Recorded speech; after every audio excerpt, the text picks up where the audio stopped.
کہ یہ میرا راستہ سیدھا راستہ ہے، اسی کی پیروی کرو اور پختنیوں پہ نہ چلو کہ وہ تمہیں اس کے سیدھے راستے سے ہٹا دیں۔ یہ وہ بات ہے جس کی اللہ تمہیں تکلیف کرتا ہے تاکہ تم تقویٰ اختیار کرو۔ پھر ہم نے موسیٰ کو کتاب دی اپنی نعمت کو پورا کرتے ہوئے اس شخص پہ جس نے احسان کیا، اور تفصیل بنا کر ہر چیز کی اور ہدایت اور رحمت، تاکہ یہ لوگ اپنے رب کی ملاقات پر ایمان لائیں۔ اور یہ کتاب ہم نے نازل کی بابرکت، اس کی پیروی کرو اور ڈرو اللہ سے تاکہ تم پر رحم کیا جائے۔ اور یہ اس لیے، یعنی یہ کتاب اس لیے ہم نے نازل کی کہ تاکہ تم یہ نہ کہو کہ پہلے دو گروہوں پہ ہم سے پہلے کتاب نازل کی گئی اور ہم تو اس کے پڑھنے پڑھانے سے غافل تھے۔ اس کو کہا جا رہا قریش کو کہ ہم نے آج یہ کتاب تم پہ نازل کی قرآن حجت پوری کرنے کے لیے، تاکہ کل اللہ کے ہاں تم یہ نہ کہو کہ ہم سے پہلے گروہ یعنی یہود و نصارہ پہ کتاب نازل کی گئی، ہمارے اوپر تو نازل نہیں کی گئی، ہم تو پڑھنے پڑھانے سے غافل تھے، تو ہم کیا کرتے؟ تو اس لیے فرمایا کہ تم پر حجت پوری کرنے کے لیے کتاب نازل کی۔ یا یہ کہو کہ اگر ہم پہ کتاب نازل کی گئی تو ہم ان سے زیادہ ہدایت یافتہ ہوں گے، یا یہ کہو کہ ہم ہدایت یافتہ ہوں گے زیادہ اگر نازل کی گئی، تو فرمایا کہ تمہارے پاس تمہارے رب کی طرف سے واضح نشانی یعنی اللہ کی کتاب آ چکی ہے جو ہدایت اور رحمت ہے۔ تو جس نے اس شخص سے بڑا ظالم کون ہوگا جس نے اللہ کے آیات کو جھٹلایا اور اس سے دوسروں کو بھی روکا؟ تو ہم سزا دیں گے ان کو جو اللہ کی آیات سے گریز کرتے ہیں، منہ موڑتے ہیں، برے عذاب کی سزا اس وجہ سے جو وہ گریز کرتے رہے۔ کیا یہ لوگ انتظار کر رہے ہیں اس بات کا کہ ان کے پاس فرشتے آ جائیں یا تیرے رب کی کوئی نشانی آ جائے؟ تو جس روز تیرے رب کی کوئی نشانی آ جائے گی تو جو ایمان نہیں لایا اس سے پہلے اس کو اب ایمان لانا فائدہ نہیں دے گا، کہ جس نے پہلے کوئی نیکی نہیں کمائی تو اب نیکی کرنا اس کو فائدہ نہیں دے گی۔ کہہ دیجئے کہ انتظار کرو، میں بھی انتظار کر رہا ہوں۔ یہاں نشانی سے مراد معجزہ ہے، یعنی کیا یہ انتظار کر رہے ہیں کہ فرشتے آ جائیں ان کے سامنے اصل شکل میں یا کوئی بڑا معجزہ دیکھ لیں؟ فرمایا یاد رکھیں کہ اگر فرشتے آ گئے یا اس طرح کا کوئی بڑا معجزہ جس طرح سورج کا مغرب سے طلوع ہونا، اس وقت جو ایمان لائے گا، پہلے ایمان نہیں لایا تو ایمان فائدہ نہیں دے گا۔ اس کو دیکھ کر جو نیک عمل کرنا شروع کرے گا، پہلے عمل نہیں کر رہا تو اس کے نیک عمل بھی اسے فائدہ نہیں دے گا، یعنی دروازہ بند ہو جائے گا توبہ کا۔ وہ ایمان لائے گا اب ایمان بھی نہیں قبول ہوگا، اب کو کہے گا جی اب میں نیک عمل کرتا ہوں، وہ بھی قبول نہیں ہوگا۔ بے شک وہ لوگ جنہوں نے اپنے دین کو ٹکڑے ٹکڑے کر دیے، فرقہ پرستی میں مبتلا ہوئے اور گروہ بن گئے، تو ان سے آپ کا کوئی تعلق نہیں۔ بے شک ان کا معاملہ اللہ کے سپرد ہے، وہ انہیں بتائے گا جو کچھ وہ کیا کرتے تھے۔ یعنی رسول صلی اللہ علیہ وسلم کو فرمایا کہ آپ کا ان سے کوئی پھر تعلق نہیں، ان کا آپ سے کوئی تعلق نہیں، اللہ انہیں بتائے گا جو کچھ وہ کرتے رہے۔ کہ دین کو جنہوں نے خود ہی ٹکڑے ٹکڑے کر لیا، فرقہ پرستی دین کے حصے پکڑے وہ کر دیے، جو بھلائی کرے گا تو اسے اس کا 10 گنا اجر ملے گا، اور جو برائی کرے گا تو اسے اسی طرح کی اس کی کے برابر سزا دی جائے گی، اور ان پہ کوئی ظلم نہیں کیا جائے گا۔ یہ بھی اللہ تعالیٰ کا قاعدہ ہے، سنت ہے۔ نیکی کا بدلہ 10 گنا، برائی کی سزا اتنی ہی جتنا کسی نے کیا ہے۔ کہہ دیجئے کہ میرے رب نے میری رہنمائی کی ہے سیدھے راستے کی طرف، دین قیم ملت ابراہیمی کا راستہ، وہ ابراہیم جو یکسو تھا اور وہ مشرکوں میں سے نہیں تھے، حضرت ابراہیم۔ کہہ دیجئے میری نماز، میری قربانی، میری زندگی، میرا مرنا اللہ رب العالمین کے لیے ہے، کوئی اس کا شریک نہیں، مجھے اسی کا حکم دیا گیا ہے، یعنی یہی اعلان کرنے کا، اسی طرح عبادت کا، اور میں سب سے پہلے سر جھکانے والوں میں سے ہوں۔ کہہ دیجئے کہ کیا میں اللہ کو چھوڑ کر کسی اور کو رب تلاش کروں؟ حالانکہ وہ ہر چیز کا رب ہے، اور کوئی بھی جان جو کچھ کماتی ہے اس کا وبال اسی پہ ہے، اور کوئی کسی دوسرے کا بوجھ نہیں اٹھائے گا۔ پھر تم سب اپنے رب کی طرف لوٹائے جاؤ گے، اور وہ تمہیں بتائے گا جو کچھ تم اختلاف کیا کرتے تھے۔ یعنی دنیا کے اختلافات کا فیصلہ اللہ کے سامنے ہوگا، دنیا میں نہیں ہو سکتا۔ ہر آدمی سمجھتا میں سچا ہوں، دوسرا کہتا میں سچا ہوں۔ اگر تو دیکھیں کشتی ہو نا، پہلوان دو لڑ رہے ہیں، پتہ نہیں یہ اوپر ہے نیچے، باکسنگ ہو رہی ہے، اس نے وہ گرا دیا، پتہ چل گیا جی، اب وہ گرا ہوا کہہ سکتا ہے میں جیت گیا؟ ممکن نہیں۔ دوڑ ہو رہی ہے، ٹھیک ہے، یہ اب جو معاملات ہوتے ہیں اس طرح دینی، مذہبی، فکری، ان میں کون سچا ہے کون جھوٹا ہے فیصلہ دنیا میں نہیں ہو سکتا۔ ہر کوئی کہتا ہے میں سچا ہوں، دوسرا کہہ رہا ہے میں سچا ہوں، وہ اپنے دلیلیں دے کے گمراہیوں کو ایسے بنا کے پیش کریں گے کہ کوئی پتہ نہیں چل سکتا۔ اس لیے اس کا فیصلہ اللہ تعالیٰ قیامت کے دن کرے گا کون سچا ہے کون جھوٹا ہے۔ اس لیے کبھی تو امتحان ہو رہا ہے، امتحان کے دوران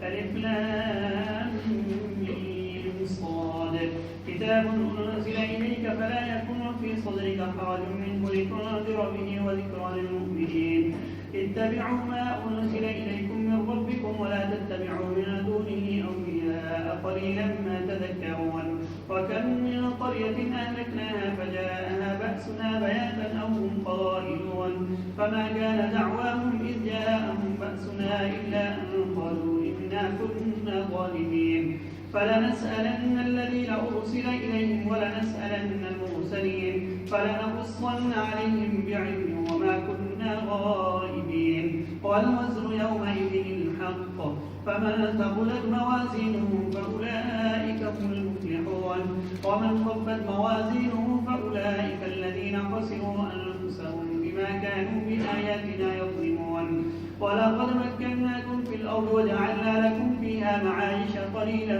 ما تشكرون ولقد خلقناكم ثم صورناكم ثم قلنا للملائكة اسجدوا لآدم فسجدوا إلا إبليس لم يكن من الساجدين قال ما منعك ألا تسجد إذ أمرتك قال أنا خير منه خلقتني من نار وخلقته من طين قال فاهبط منها فما يكون لك أن تتكبر فيها فاخرج إنك من الصاغرين قال أنظرني إلى يوم يبعثون قال إنك من المنظرين قال فبما أغويتني لأقعدن لهم صراطك المستقيم ثم لآتينهم من بين أيديهم ومن خلفهم وعن أيمانهم وعن شمائلهم ولا تجد أكثرهم شاكرين قال اخرج منا مذءوما مدحورا لمن تبعك منهم لأملأن جهنم منكم أجمعين ويا آدم اسكن أنت وزوجك الجنة فكلا من حيث شئتما ولا تقربا هذه الشجرة فتكونا من الظالمين فوسوس لهما الشيطان ليبدي لهما ما بوري عنهما من سوآتهما وقال ما نهاكما ربكما عن هذه الشجرة إلا أن تكونا ملكين أو تكونا من الخالدين وقاسمهما إني لكما لمن الناصحين فدلاهما بغرور فلما ذاقا الشجرة بدت لهما سوآتهما وطفقا يخصفان عليهما من ورق الجنة وناداهما ربهما ألم أنهكما عن تلكما الشجرة وأقل لكما إن الشيطان لكما عدو مبين قال ربنا ظلمنا أنفسنا وإن لم تغفر لنا وترحمنا لنكونن من الخاسرين قال اهبطوا بعضكم لبعض عدو ولكم في الأرض مستقر ومتاع إلى حين قال فيها تحيون وفيها تموتون ومنها تخرجون يا بني آدم قد أنزلنا عليكم لباسا يواري سوآتكم وريشا ولباس التقوى ذلك خير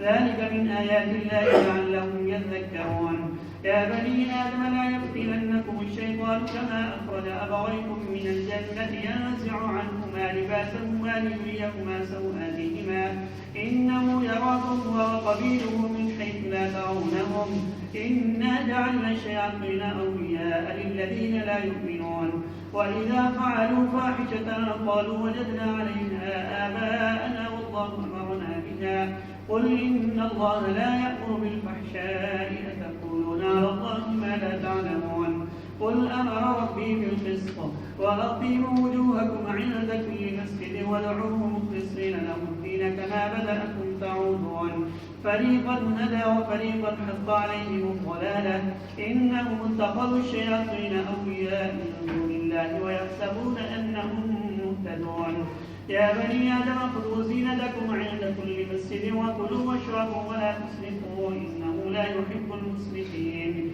قل من حرم زينة الله التي أخرج لعباده والطيبات من الرزق قل هي للذين آمنوا في الحياة الدنيا خالصة يوم القيامة كذلك نفصل الآيات لقوم يعلمون قل إنما حرم ربي الفواحش ما ظهر منها وما بطن والإثم والبغي بغير الحق وأن تشركوا بالله ما لم ينزل به سلطانا وأن تقولوا على الله ما لا تعلمون ولكل أمة أجل فإذا جاء أجلهم لا يستأخرون ساعة ولا يستقدمون يا بني آدم إما يأتينكم رسل منكم يقصون عليكم آياتي فمن اتقى وأصلح فلا خوف عليهم ولا هم يحزنون والذين كذبوا بآياتنا واستكبروا عنها أولئك أصحاب النار هم فيها خالدون فمن أظلم ممن افترى على الله كذبا أو كذب بآياته أولئك ينالهم نصيبهم من الكتاب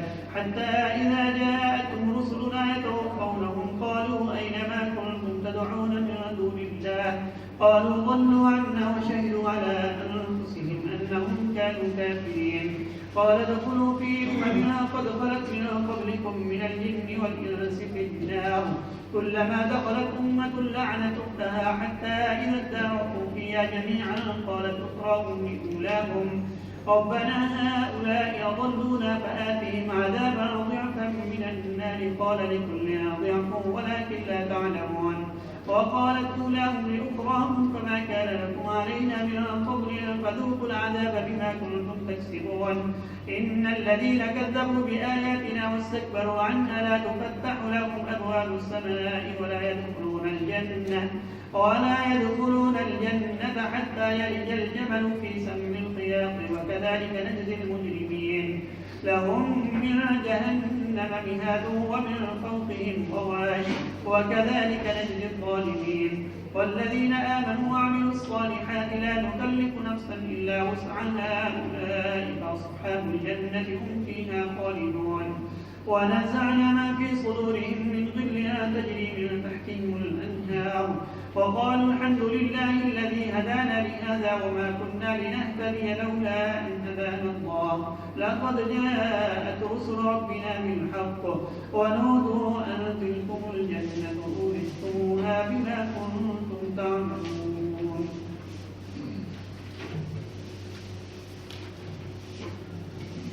بسم اللہ الرحمن الرحیم. یہ سورہ اعراف ہے، مکی صورت ہے اور اس کا نام علامت کے طور پہ ہے. اصحاب الاعراف کا آگے ذکر آ رہا ہے. اعراف کہتے ہیں بلندیوں کو، تو ایک علامت کی جس میں اعراف کا لفظ ہے. چونکہ یہ مکی صورت ہے تو اس کا بھی مرکزی موضوع توحید، رسالت اور آخرت ہے. الف لام میم صاد حروف مقطعات ہے. فرمایا کہ یہ کتاب ہے جو نازل کی گئی ہے آپ کی طرف. آپ کے دل میں اس کے متعلق کوئی تنگی نہیں ہونی چاہیے، یعنی اس کو پہنچاتے ہوئے آپ کا جو مخالفت کی جا رہی ہے تو آپ دل میں کوئی اس کے حرج نہ محسوس کریں. آپ کو اس لیے نازل کی گئی کہ تاکہ آپ اس کے ذریعے خبردار کریں اور یہ یاد دہانی ہے مومنوں کے لیے. پیروی کرو اس کی جو تمہاری طرف تمہارے رب کی طرف سے نازل کیا گیا ہے اور اس کو چھوڑ کر دوسرے سرپرستوں کی پیروی نہ کرو. بہت کم تم نصیحت حاصل کرتے ہو. کتنی ایسی بستیاں جن کو ہم نے ہلاک کیا تو جب ان کے پاس ہماری پکڑ آئی رات کو سوتے ہوئے یا اس وقت جب وہ دوپہر کو قیلولہ کر رہے تھے، اس کے سوا وہ کوئی بات نہ کہہ سکے جب ہماری پکڑ ان کے پاس آئی کہ بے شک وہ ظالم تھے. اس وقت انہوں نے اقرار کیا کہ ہم ظلم کر رہے تھے اور بے شک ہم ان سے پوچھیں گے کہ جن کی طرف رسول بھیجیں گے، اور ہم رسولوں سے بھی پوچھیں گے. رسولوں سے پوچھیں گے کہ انہیں کیا جواب دیا گیا، اور جن کی طرف رسول بھیجیں گے ان سے پوچھا جائے گا کہ انہوں نے رسولوں کو کیا جواب دیا، اور ہم انہیں ٹھیک ٹھیک علم کے ساتھ سب باتیں بتا دیں گے. اور ہم کہیں غائب نہیں تھے، یعنی ہم رسول بھیج کر سارا کچھ دیکھ رہے ہوتے ہیں کیا ہو رہا ہے، کون کیا کر رہا ہے. اور وزن اس روز حق کا ہوگا، تو جس کے پلڑے بھاری ہوں گے تو وہ فلاح پائیں گے، اور جن کے پلڑے ہلکے ہوں گے وہی لوگ ہیں کہ جنہوں نے اپنے آپ کو خسارے میں مبتلا کیا اس وجہ سے کہ وہ ہماری آیات پہ ظلم کیا کرتے تھے، یعنی اللہ کی آیات کا انکار کیا کرتے تھے. تو یہ جو فرمایا کہ وزن حق کا ہوگا، اس کا مطلب باطل میں کوئی وزن ہی نہیں ہوگا. پلڑے بھاری ہوں گے کہ حق کا ہے، جدھر باطل ہے تو باطل کا وزن نہیں. تو ظاہر ہے یا آج کی نئے اب آ گئے الیکٹرانک سارے، پہلے تو بہت تصور آتا تھا ترازو کا، تو اب ترازو اور طرح کے آ گئے. مثلا آپ نے بیٹری چیک کرنی ہے تو وہ یعنی ختم ہو چکی ہے اس میں، تو اب اس کے لیے اور چیز چیک کرنا میٹر کو اور اسی طرح کئی چیزیں الیکٹرانک جو چیک ہوتی ہیں. تو اسی طرح اب وہ ترازو کس طرح کا ہوگا، ایک حقیقت یہ بتا دی کہ اس میں باطل کا کوئی بدل نہیں ہوگا. یعنی جس کے پاس حق نہیں ہے تو اس کے بعد کچھ نہیں ہے، کوئی بدل نہیں ہے اس کے پڑھنے کو. فرمایا کہ ہم نے تمہیں زمین میں اقتدار عطا کیا اور اس میں تمہارے لیے معیشت کے وسائل رکھے تاکہ تم کم ہی شکر گزار بنتے ہو.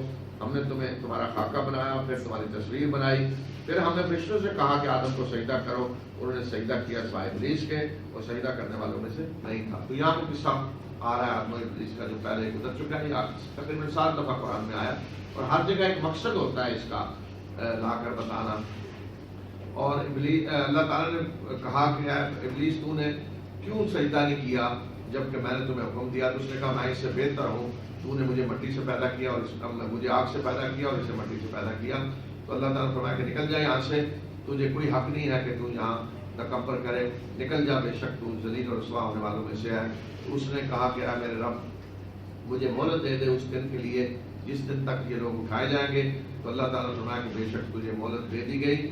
تو اس نے کہا کہ اس وجہ سے کہ تو نے مجھے گمراہ کیا، اللہ تعالیٰ کہہ رہا ہے، تو میں اب ان کے لیے صراط مستقیم پہ گھات لگا کر بیٹھوں گا.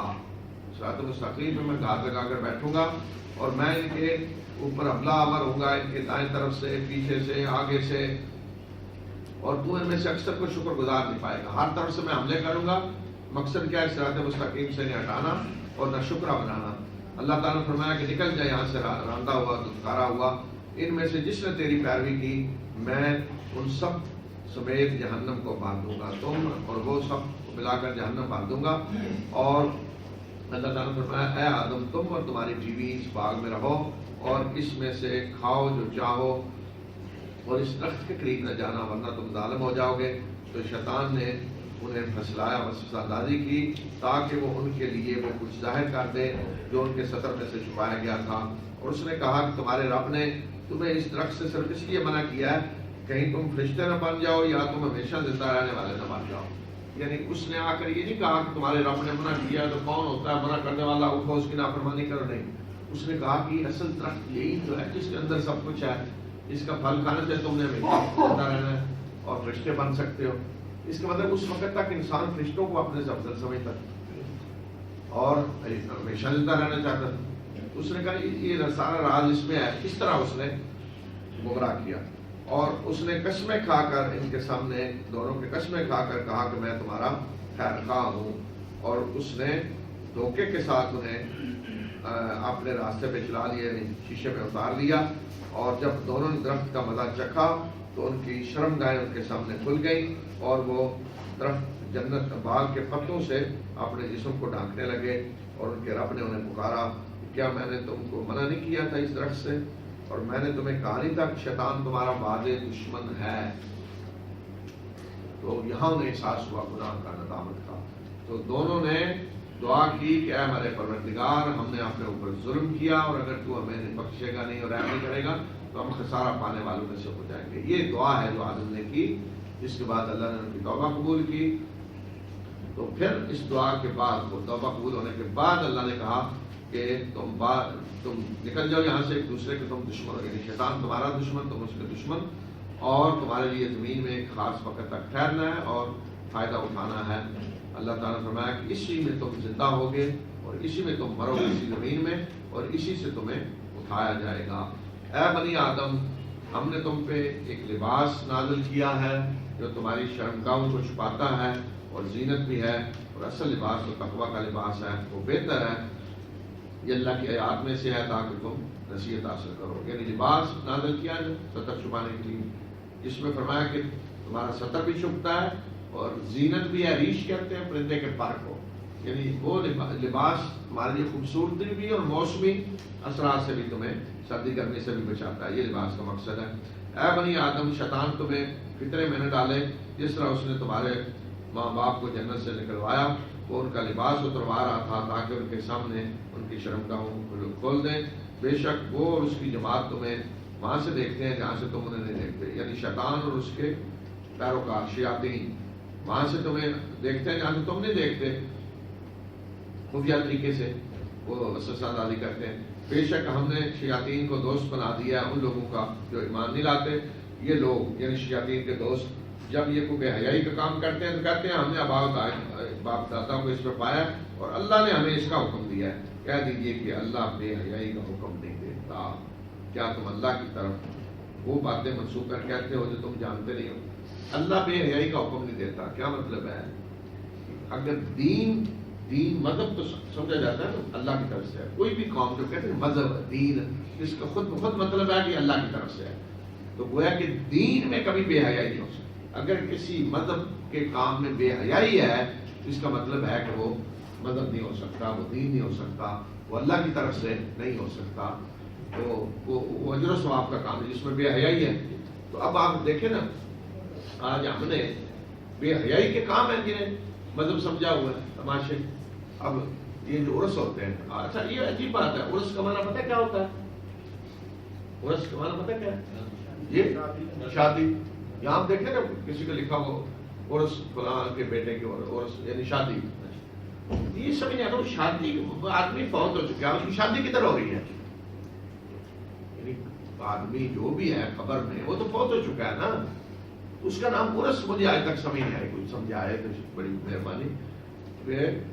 عرس نام کیوں رکھا گیا ہے کہ شادی ہو رہی ہے, ایک آدمی فوت ہوا ہے اور اس پہ آ کے آپ ڈھول بجا رہے ہیں, ناچ رہے ہیں, تماشے کر رہے ہیں. بھائی اللہ کے نیک بندوں کی توہین نہیں ہے جو ان کی قبروں پہ آ کے آپ یہ تماشے کر رہے ہیں؟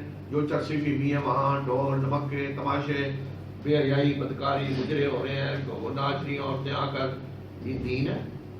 بے حیائی کے کام کو دین کی طرف نسبت اس کی ہو سکتی ہے؟ کہہ دیجیے کہ میرے رب نے مجھے انصاف کا حکم دیا ہے اور یہ کہ ہر نماز کے وقت اپنے رخ کو قائم کرو یعنی قبلے کی طرف اور اسی کو پکارو اس کے لیے دین کو خالص کرتے ہوئے. اور جیسا کہ اس نے تمہیں پیدا کیا تم لوٹ کے آؤ گے, جیسا پیدا کیا پھر واپس آؤ گے تم اسی کے پاس. ایک گروہ کو اس نے ہدایت دی اور ایک گروہ پہ ضلالت مسلط ہو کے رہا کہ جنہوں نے کفر کیا. بے شک انہوں نے شیاطین کو اللہ کے سوا اپنا دوست بنایا اور وہ سمجھتے ہیں کہ وہ ہدایت یافتہ ہے. شیاطین کو دوست بنایا ہوا ہے, گمراہ ہیں اور سمجھ رہے ہیں کہ ہدایت یافتہ ہے. اے بنی آدم ہر عبادت کے وقت زینت کو اختیار کرو, عبادت کے وقت اچھا لباس پہنو اور کھاؤ پیو اسراف نہ کرو. بے شک اللہ مسرفین کو پسند نہیں کرتا. کہہ دیجیے کہ کون ہے جس نے اللہ کی زینت کو جو اس نے اپنے بندوں کے لیے نکالی ہے اور پاکیزہ رزق کو حرام کیا ہو. کہہ دیجیے کہ یہ زینت یہ پاکیزہ رزق یہ سب ایمان لانے والوں کے لیے ہیں دنیا کی زندگی میں بھی, اور قیامت کے دن تو خالصتاً ان کے لیے ہوگی یعنی کسی اور کا حصہ اس میں نہیں ہوگا. اسی طرح ہم تفصیل سے بیان کرتے آئے تھے ان لوگوں کے لیے جو جاننا چاہتے ہیں. یہ جو فرمایا زینت مسجد کے وقت, تو یہ بھی ایک مذہب کا تصور رہا ہے کہ اچھا لباس نہیں پہننا. دیکھیں جاہلیت میں کعبے کا ننگے ہو کر طواف کرتے تھے, یہ مذہب بنا ہوا. ہندوؤں میں ننگا ہونا مذہب میں شامل ہے, تو یہ مذہب میں شامل ہو گیا کہ اچھا لباس نہیں پہننا, بے حیائی اور اچھا کھانا نہیں کھانا.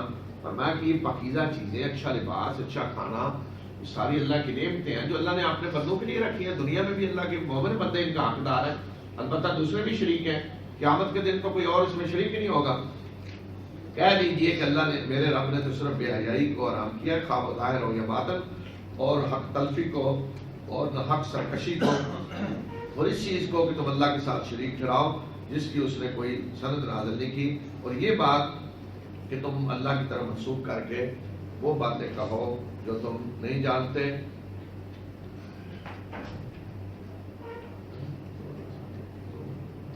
اور ہر امت کے لیے ایک وقت مقرر ہے اور جب وقت ان کا آ جائے گا تو نہ ایک گھڑی وہ لیٹ ہوں گے اور نہ آگے بڑھیں گے. اس وقت فیصلہ ہو جائے گا, ایک آگے پیچھے لمحہ وہ نہیں ہو سکتے. اے بنی آدم اگر تمہارے پاس تمہیں میں سے رسول آئے تمہیں میری آیات سناتے ہوئے تو جو تقویٰ جس نے تقویٰ اختیار کیا اور جس نے اصلاح اپنی کی انہیں کوئی خوف نہیں ہوگا نہ انہیں غم ہوگا, یعنی وہ جنت میں داخل ہوں گے. اور وہ لوگ جنہوں نے ہماری آیات کو جھٹلایا اور اس سے تکبر کیا تو وہ لوگ ہیں جو آگ میں جائیں گے اس میں ہمیشہ رہیں گے. اس شخص سے بڑا ظالم کون ہوگا جس نے اللہ پہ جھوٹ باندھا اور اس کی آیات کو جھٹلایا. تو یہ لوگ ہیں جنہیں کتاب کا ان کا کتاب میں سے ان کا حصہ انہیں ملے گا, یعنی سزا جو اللہ نے رکھی ہے ان کے لیے ریکارڈ میں نامہ اعمال میں مل کے رہے گی, یہاں تک کہ جب ہمارے فرشتے ان کے پاس آئیں گے ان کی روحیں قبض کرتے ہوئے، تو کہیں گے کہ کہاں ہے وہ جنہیں تم اللہ کے سوا پکارا کرتے تھے؟ تو کہیں گے کہ وہ ہم سے گم ہو گئے، اور وہ اپنے بارے میں گواہی دیں گے کہ وہ کافر تھے۔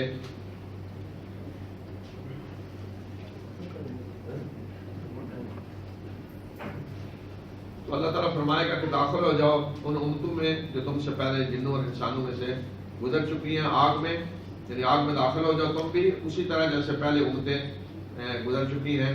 تو جب جب کوئی امت داخل ہوگی تو پہلی پہ لعنت کرے گی، جو پہلے سے موجود ہے ان پہ لعنت کریں گے، یہاں تک کہ جب سب اکٹھے ہو جائیں گے تو بعد میں آنے والے پہلوں کے بارے میں کہیں گے کہ اے پروردگار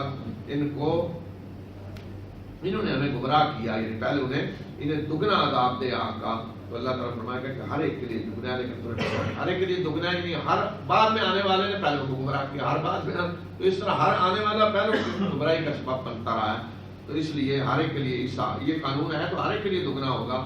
اور پہلے لوگ بعد میں آنے والوں کو کہیں گے کہ تمہیں ہم پہ کوئی فضیلت نہیں تھی، یعنی تم بھی اسی طرح گمراہ تھے جس طرح ہم، تمہیں کون سی فضیلت ہے کہ اس طرح کی آج باتیں کر رہے ہو جی ہمیں دگنا عذاب دیا جائے؟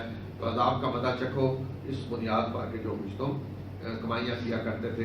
بے شک وہ لوگ جنہوں نے ہماری آیات کو جھٹلایا اور ان کے مقابلے میں تکبر کیا، آسمان کے دروازے ان کے لیے نہیں کھولے جائیں گے اور نہ ہی وہ جنت میں داخل ہوں گے یہاں تک کہ اونٹ سوئی کے ناکے سے گزر جائے۔ یعنی جس طرح اونٹ کا سوئی کے ناکے سے گزرنا ناممکن مستحیل ہے، اسی طرح ان کا جنت میں داخل ہونا ناممکن ہے۔ اسی طرح ہم سزا دیں گے مجرموں کو، ان جہنم ہی ان کا اوڑھنا بچھانا ہوگی، اور اسی طرح ہم سزا دیتے ہیں ظالموں کو۔ اور وہ لوگ جو ایمان لائے اور جنہوں نے نیک اعمال کیے تو وہ یاد رکھیں ان کے لیے یعنی یہ خوشخبری ہے کہ ہم کسی نفس پہ اس کی وسعت سے زیادہ بوجھ نہیں ڈالتے، ان پہ اتنا ہی وہ مکلف ہے اللہ کی طرف سے جتنا بوجھ اٹھا سکتے ہیں۔ اور یہ لوگ ہیں جنت میں جانے والے، اس میں ہمیشہ رہیں گے، اور ان کے دلوں میں دوسرے کے بارے میں جو رنجش ہوگی وہ ہم کھینچ کر نکال دیں گے، ان کے نیچے نہریں بہ رہی ہوں گی، اور وہ کہیں گے کہ شکر ہے اس اللہ کا جس نے اس کی طرف ہماری رہنمائی کی، اس جنت کی طرف، اس راستے کی طرف، اس آج کامیابی کی طرف۔ ہم ہدایت نہیں پا سکتے تھے اگر اللہ ہمیں ہدایت نہ دیتا، ہم خود نہیں اس راستے کو پا سکتے تھے اگر اللہ ہماری رہنمائی نہ کرتا، تو اس نے رہنمائی کی اپنے رسولوں کے ذریعے، کتابوں کے ذریعے، تو آج وہ شکر ادا کر رہے ہیں اللہ کا۔ اور ہمارے رب کو کہیں گے کہ ہمارے رب کے رسول حق لے کر آئے، تو وہاں پھر آواز آئے گی اللہ کی طرف سے، انہیں پیغام دیا جائے گا، پکارا جائے گا، کیا وہ کہا جائے گا کہ یہ جنت جس کے آج تم وارث بنائے گئے ہو یہ اس وجہ سے ہے جو اعمال تم کیا کرتے تھے۔ وہ شکر ادا کریں گے اللہ کا کہ اللہ نے ہدایت دی تو ہم آج اس کامیابی پہ پہنچے، اگر اللہ ہدایت نہ دیتا تو ہم نہیں پا سکتے تھے۔ تو اللہ تعالیٰ فرمائے گا، آواز آئے گی کہ آج یہ جنت جس کے وارث بنے ہوئے ہو یہ خاندانی وراثت نہیں ہے، یہ ان تمہارے اعمال کی وجہ سے ہے جو تم کیا کرتے تھے۔ تو یہ ہر جگہ آپ قرآن میں دیکھیں گے، بار بار یہ انسان کو بتایا جا رہا ہے کہ جو بھی اللہ کے ہاں کامیابی ملے گی عمل کی بنیاد، یہ نہیں دیکھا جائے کون کس کا بیٹا ہے، خاندان، رنگ اور نسل اور کیا نہیں، انسان کا اپنا عمل کیا ہے، عمل کی بنیاد پہ اللہ کے ہاں جو کچھ بھی ملے گا، جو مدد وہ عمل کی بنیاد پہ ہوگا۔